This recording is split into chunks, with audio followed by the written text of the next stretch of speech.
Quando Hulk Hogan foi encontrado morto dentro de sua mansão na Flórida, o mundo assumiu que era simplesmente o fim de uma lenda do wrestling. O que aconteceu a seguir chocou a todos. Por trás do relatório oficial de ataque cardíaco, investigadores começaram a descobrir detalhes que não se encaixavam. Uma academia que parecia intocada, um sistema de segurança desativado por dentro, um quarto secreto selado atrás de uma parede do porão, e um telefonema 3 dias antes que deixou um dos homens mais destemidos do esporte visivelmente abalado. O que o FBI encontrou levantou questões que ninguém esperava ter que fazer. A manhã que encerrou a Hulkamania.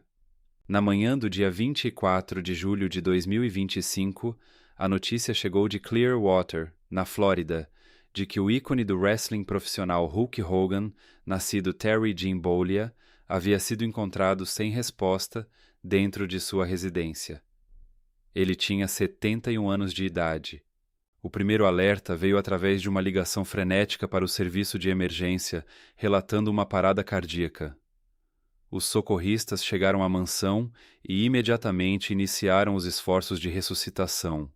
Os paramédicos trabalharam para reativar seu coração. Cada tentativa fracassou. Às 11h17 da manhã, os médicos do Morton Plant Hospital declararam sua morte.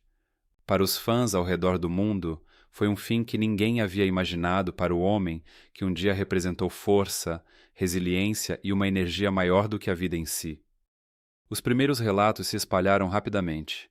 O legista confirmou a causa da morte como um infarto agudo do miocárdio, um ataque cardíaco súbito e catastrófico.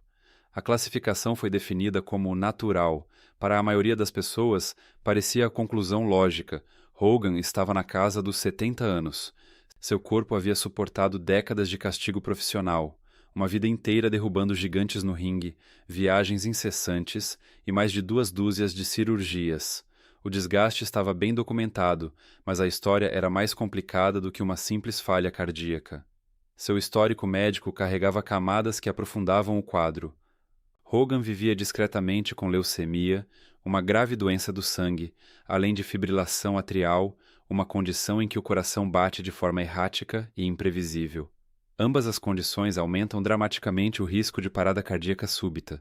Elas pintavam o retrato de um homem travando batalhas sérias e em grande parte invisíveis por trás da imagem pública de alguém que ainda comparecia a eventos e sorria para as câmeras.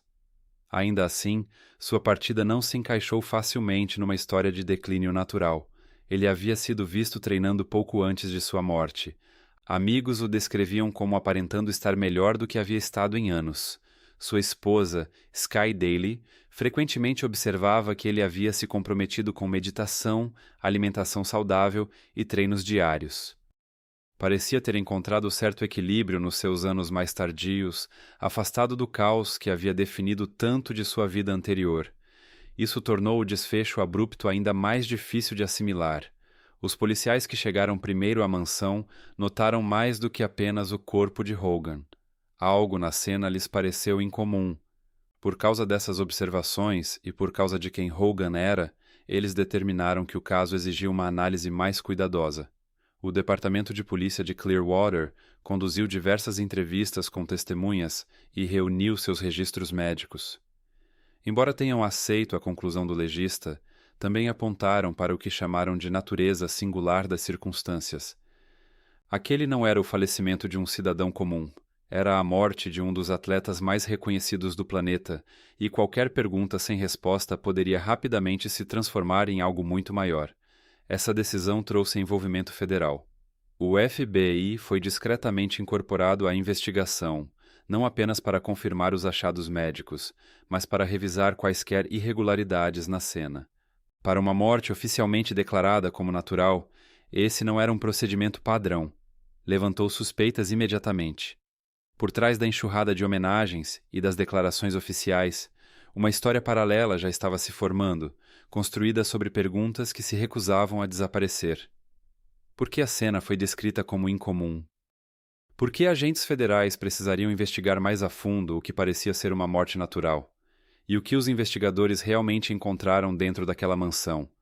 A academia estéril e os alarmes silenciados. Quando os agentes federais entraram na casa de Hulk Hogan, um dos primeiros lugares que visitaram foi a academia. Aquele havia sido o seu santuário. Amigos e familiares descreviam aquele espaço como o único que ele jamais negligenciava, repleto de pesos, aparelhos e recordações da sua carreira. Um lugar ao qual ele retornava mesmo nos seus anos mais tardios, determinado a preservar a força física que ainda lhe restava. Na manhã da sua morte, o ambiente não tinha nada a ver com um espaço usado recentemente. A academia estava impecável, de forma quase perturbadora. As superfícies estavam polidas. Os pesos encontravam-se dispostos em ordem perfeita. Os tapetes do chão não apresentavam qualquer sinal de uso recente.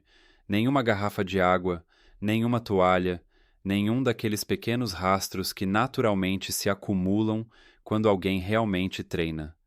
Para um homem cuja rotina diária supostamente incluía exercícios regulares, o estado impecável daquele cômodo chamou atenção imediatamente. Os investigadores observaram que o lugar parecia menos um espaço de treino ativo e mais algo que havia sido deliberadamente arrumado, limpo e organizado antes de os serviços de emergência serem acionados.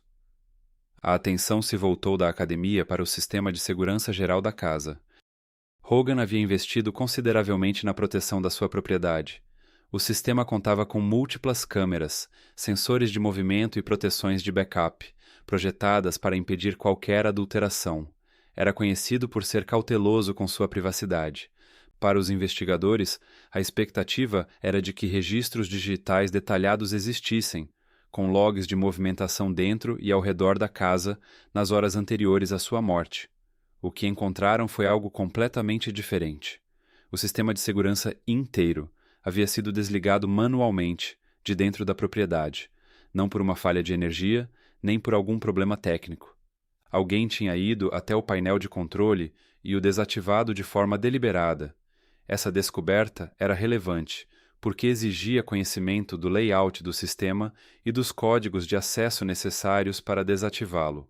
Ao mesmo tempo, não havia nenhum sinal de arrombamento em qualquer parte da casa. Portas e janelas estavam intactas. Nada indicava que alguém de fora tivesse forçado a entrada.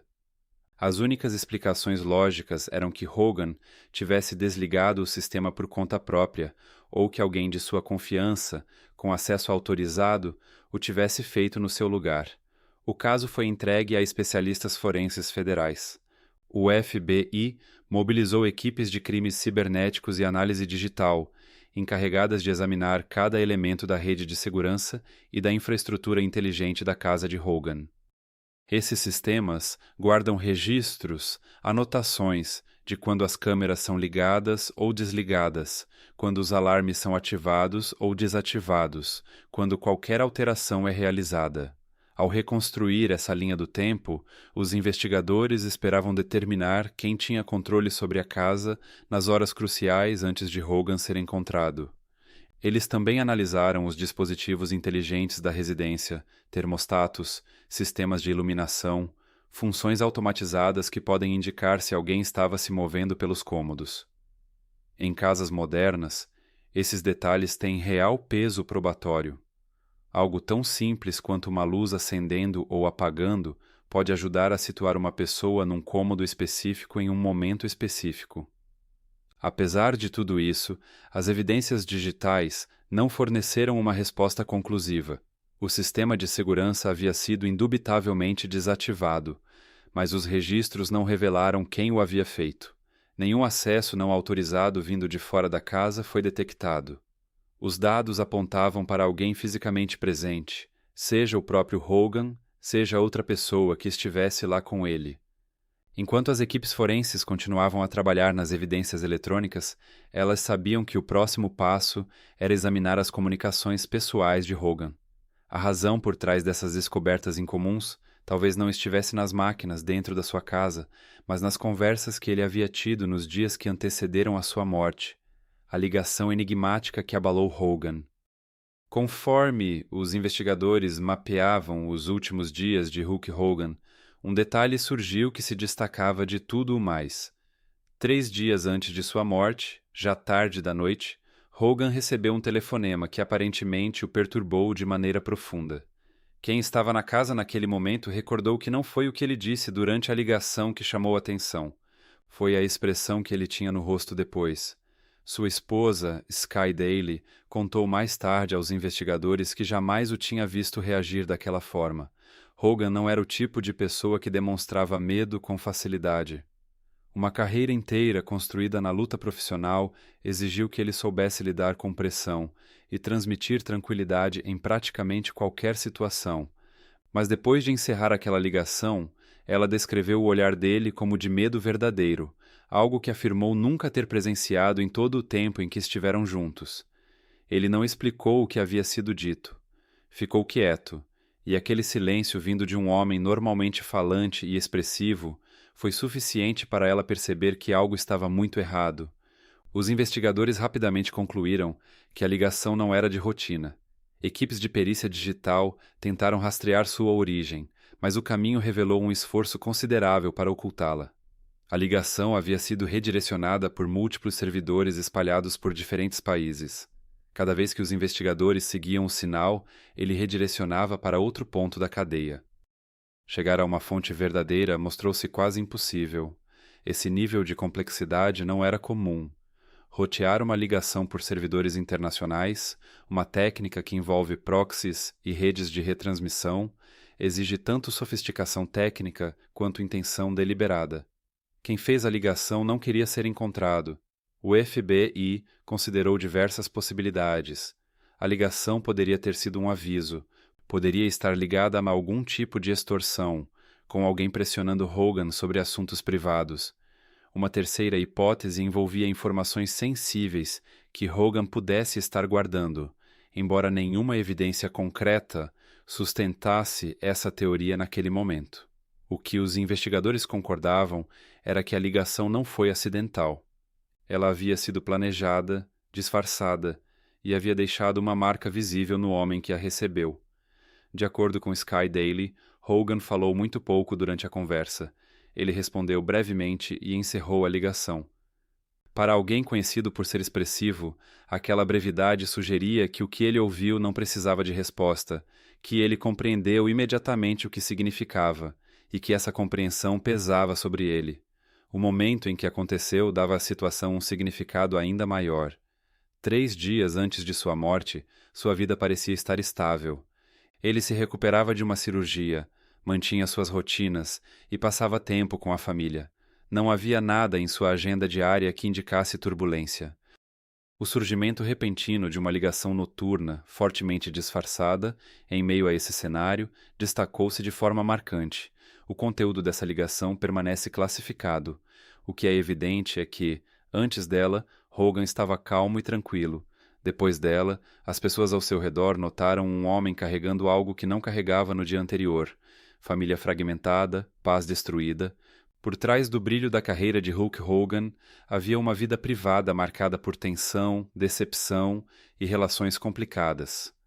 Para os investigadores federais tentando entender se alguém próximo a ele havia tido algum papel em sua morte, a história familiar tornou-se uma das áreas mais minuciosamente examinadas de toda a investigação. Seu primeiro casamento com Linda Claridge, em 1983, gerou 2 filhos, Brooke e Nick, e durante anos apresentou a imagem de uma família americana estável. O reality show Hogan Knows Best, exibido em 2005, reforçou essa imagem para milhões de telespectadores. Na tela, Hogan era o pai orgulhoso e presente, equilibrando a fama do wrestling com a vida doméstica. A realidade era mais complicada. Em 2007 surgiram relatos de infidelidade. Uma mulher ligada a Brooke alegou ter tido um relacionamento com Hogan, o que ele negou. O casamento desmoronou mesmo assim. Linda entrou com o pedido de divórcio naquele mesmo ano, encerrando 24 anos juntos. A separação foi pública e dolorosa. Acusações vieram de ambos os lados. Hogan admitiu posteriormente que, no período que se seguiu, enfrentou uma depressão severa e chegou a considerar encerrar a própria vida. Após alguns anos difíceis, ele voltou a se casar com Jennifer McDaniel em 2010, em uma cerimônia discreta. O casamento durou mais de uma década antes de terminar discretamente em 2021. Diferente do primeiro divórcio, chamou pouca atenção do público, mas se somou a um padrão recorrente. A vida pessoal de Hogan raramente encontrava paz duradoura. Seu terceiro casamento aconteceu em 2023 com Sky Daly, uma instrutora de yoga. O relacionamento evoluiu rapidamente, com um noivado que surpreendeu algumas pessoas próximas a ele. Mas amigos que conviveram com os dois notaram uma mudança nele. Ela trouxe serenidade para a vida dele. Hogan a descrevia como sua âncora, alguém que o ajudava a se concentrar na saúde e em uma rotina mais tranquila. Por mais que ceticismo cercasse o relacionamento, quem o conhecia concordava que ele parecia genuinamente feliz naqueles últimos anos. Nem todos na família compartilhavam dessa felicidade. Sua filha Brooke havia ficado ausente do casamento e mantinha distância havia algum tempo. O relacionamento entre os dois estava desgastado há anos, abalado pelos escândalos públicos que envolviam o nome de Hogan, incluindo um vazamento altamente divulgado. Brooke havia optado por se afastar dos eventos da família. E embora ocasionalmente falasse com respeito sobre o pai em público, o distanciamento entre eles era visível. Essa distância se tornou ainda mais significativa após a morte dele. Relatos revelaram que Brooke havia sido removida do testamento de Hogan antes de seu falecimento. Seu filho Nick foi nomeado único herdeiro de um patrimônio avaliado em quase 5 milhões de dólares. A decisão surpreendeu muitos observadores e levantou questionamentos imediatos sobre por que Brooke havia sido completamente excluída. Alguns enxergaram isso como uma expressão final do afastamento entre os dois. Outros se perguntaram se isso apontava para conflitos mais profundos que jamais foram resolvidos. Para os investigadores, esse detalhe não podia ser ignorado. Disputas por herança e ressentimentos financeiros são regularmente considerados como possível contexto em mortes inesperadas. Embora nenhuma evidência direta indicasse crime dentro da família, o fato de um dos filhos ter sido completamente removido do testamento enquanto o outro recebia tudo criava um fio que precisava ser investigado. O histórico de sofrimento emocional de Hogan acrescentava mais uma camada. A depressão que ele havia descrito abertamente durante seu primeiro divórcio, os pensamentos suicidas que admitiu em entrevistas, tudo isso não era história antiga, fazia parte de quem ele era. E os investigadores compreendiam que cicatrizes emocionais podem moldar decisões e relacionamentos muito depois de as feridas parecerem curadas. A dinâmica familiar sozinha não conseguia explicar tudo o que a investigação havia revelado. A próxima camada apontava de volta para o próprio corpo de Hogan e para uma cirurgia realizada apenas algumas semanas antes de sua morte. Cirurgia, rumores e um corpo fragilizado. Quando Hulk Hogan chegou aos seus 70 anos, seu corpo havia acumulado uma vida inteira de danos. Ele havia sido um dos artistas mais fisicamente exigentes de sua era, carregando adversários enormes, suportando quedas pesadas noite após noite, viajando sem parar por décadas. Com o passar dos anos, essa existência exigiu mais de 2 dúzias de procedimentos cirúrgicos, incluindo operações nas costas, quadris, joelhos e ombros. Hogan havia falado abertamente sobre o desgaste, descrevendo cirurgias na coluna que o deixaram temporariamente incapaz de andar. Cada procedimento o mantinha funcionando, mas adicionava novas camadas de vulnerabilidade a um corpo já levado além de seus limites naturais. A mais significativa dessas operações ocorreu em 14 de maio de 2025, quando Hogan passou por uma dissectomia e fusão cervical anterior de 4 níveis, conhecida medicamente como ACDF. Os cirurgiões removem discos danificados da coluna cervical e fundem vértebras adjacentes para restaurar a estabilidade e aliviar a pressão sobre os nervos espinhais. Uma fusão de 4 níveis abrange uma seção muito maior da coluna cervical do que um procedimento padrão, exige um período de recuperação mais longo e apresenta um risco proporcionalmente maior de complicações. Para um homem de 71 anos, que já vivia com leucemia e fibrilação atrial, esses riscos eram consideráveis. Especialistas médicos observam que a ACDF, realizada em múltiplos níveis da coluna vertebral, pode afetar o nervo frênico, o nervo que parte da coluna cervical, atravessa o tórax e controla o diafragma. Se lesionado, o paciente pode sofrer uma falência respiratória repentina sem qualquer aviso prévio. O diafragma para de se contrair, a respiração torna-se insuficiente e, nos casos mais graves, o coração acaba cedendo também. Alguns relatos que surgiram após a morte de Hogan sugeriram que seu nervo frênico pode ter sido comprometido durante a operação, embora isso nunca tenha sido oficialmente confirmado. Após a cirurgia, os rumores se espalharam rapidamente. O apresentador de rádio Bubba the Love Sponge disse ao seu público que Hogan estava em estado crítico e que talvez não sobrevivesse. Sua esposa, Sky Daly, rebateu diretamente essas afirmações, declarando que ele não estava em coma, que seu coração estava forte e que estava evoluindo bem. Ela descreveu os rumores como prejudiciais e totalmente imprecisos. Ela manteve que, embora a cirurgia fosse séria, a trajetória era positiva. Nas semanas seguintes, Hogan pareceu confirmar essa versão. Ele foi fotografado sorrindo, recebendo fãs e retomando exercícios leves em casa. Uma imagem amplamente compartilhada o mostrava posando com apoiadores do lado de fora de sua propriedade em Clearwater, com aparência alerta e ereta. Seu filho, Nick, o descreveu como mais focado na própria saúde do que havia sido em anos. Quem o viu pessoalmente disse que ele parecia determinado, até animado, longe da imagem de um homem em declínio físico. No entanto, complicações decorrentes de cirurgia na coluna cervical em múltiplos níveis podem surgir semanas ou meses após o procedimento, frequentemente sem sinais de alerta evidentes. Quando os investigadores analisaram a linha do tempo após sua morte, a questão emergiu. A cirurgia teria contribuído para o que aconteceu? Se o nervo frênico tivesse sido danificado, sua respiração poderia ter falhado de repente, desencadeando a parada cardíaca documentada pelo legista. Um homem com fibrilação atrial pré-existente, condição em que o coração já tem dificuldade de manter um ritmo consistente, enfrenta riscos agravados caso o fornecimento de oxigênio caia sem aviso. Essa possibilidade significava que sua morte estava potencialmente ligada não apenas ao declínio físico natural, mas também a uma intervenção médica realizada menos de 3 meses antes de seu falecimento. Sky Daly indicou desde então que planeja entrar com uma ação judicial por negligência médica, um passo que reflete o quanto ela leva essa possibilidade a sério. E enquanto essa questão ainda permanecia em aberto, os investigadores fizeram outra descoberta durante uma segunda busca na mansão, uma que direcionou a investigação para um caminho que ninguém havia antecipado por completo. O quarto secreto no porão.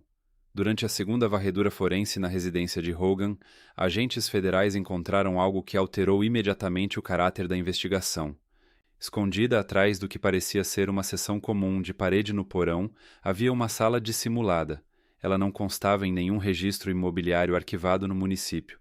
Não havia referência a ela em qualquer alvará de construção ou documento de reforma que os investigadores conseguissem localizar.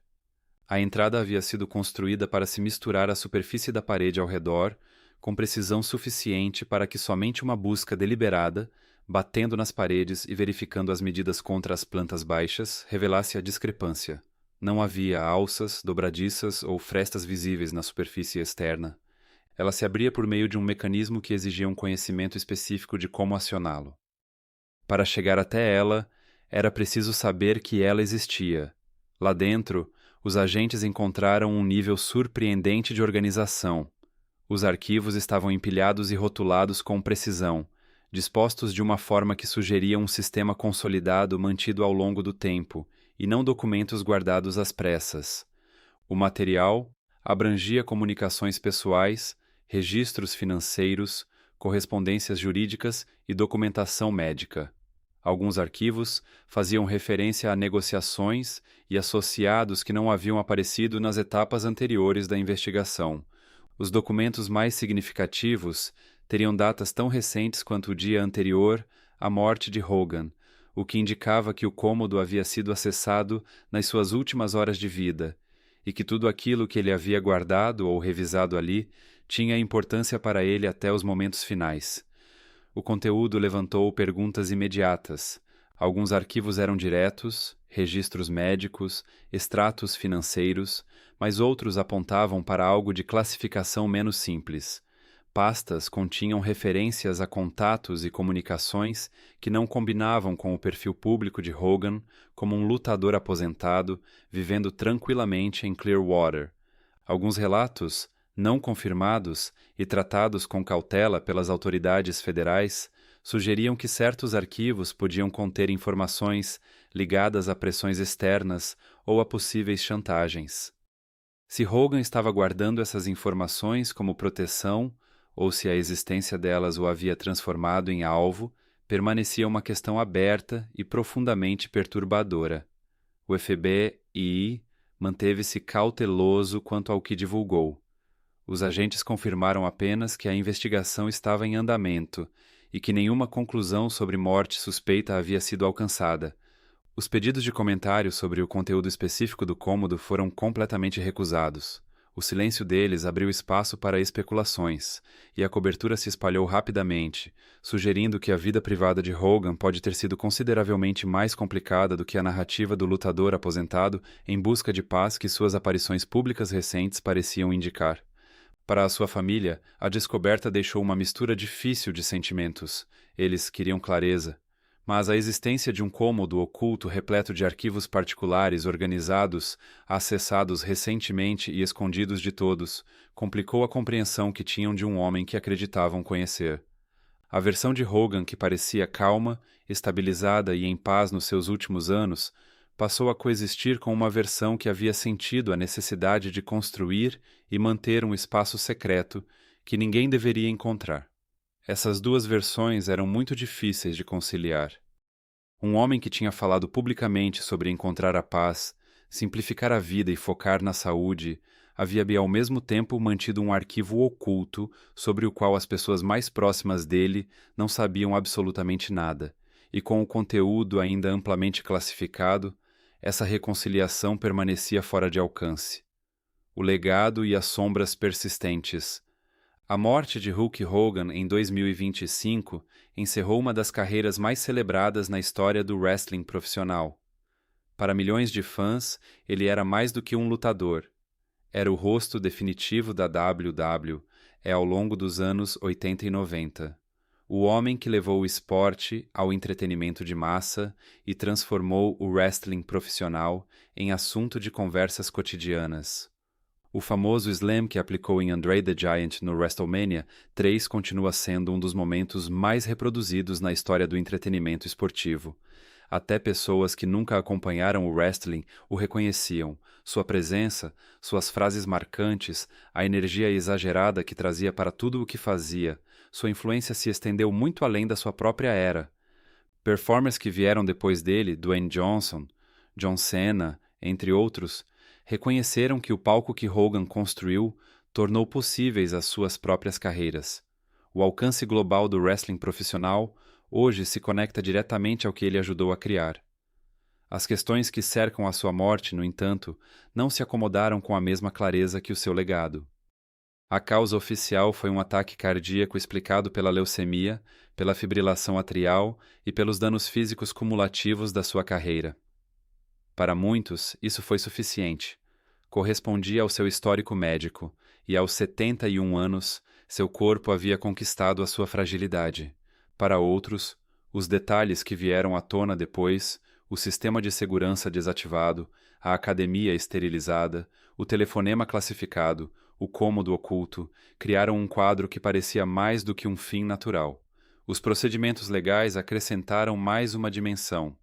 A Sky Daily indicou planos de entrar com um processo por negligência médica, argumentando que a cirurgia na coluna pela qual passou em maio de 2025 pode ter danificado o nervo frênico e contribuído para a falência respiratória que causou sua parada cardíaca.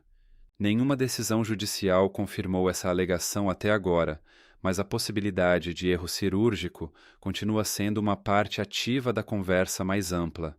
Seu espólio, avaliado em quase 5 milhões de dólares, foi inteiramente destinado ao filho dele, Nick, enquanto sua filha Brooke foi excluída.